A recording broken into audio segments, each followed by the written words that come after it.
Before the world existed, before the gods of Japan ruled the heavens, there was only chaos. Out of this chaos emerged two divine beings, tasked with creating the world itself. But their story was not one of simple creation.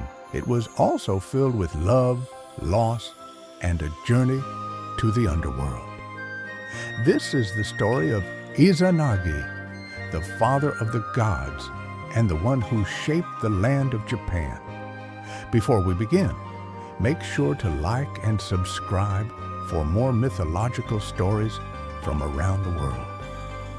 At the dawn of time, the universe was a formless void.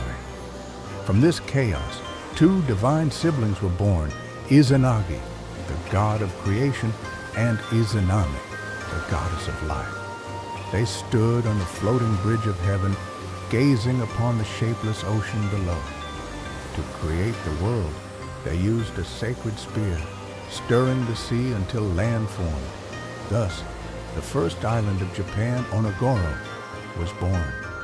Izanagi and Izanami descended to the newly formed island. There, they built a great pillar and performed a sacred marriage ritual. Their union led to the birth of many islands, forming the land of Japan.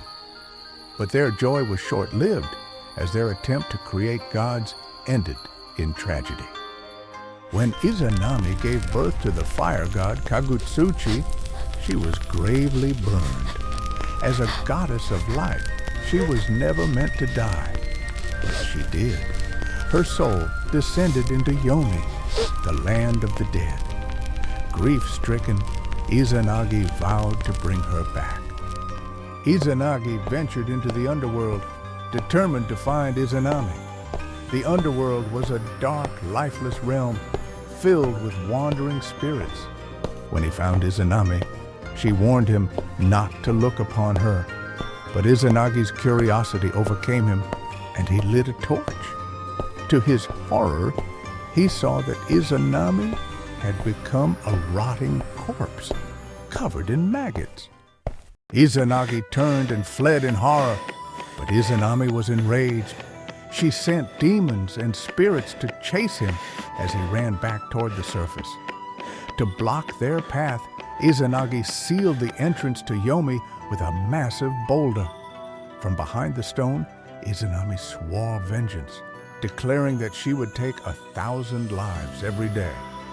In response, Izanagi swore to create 1,500 lives daily, ensuring life would always triumph over death.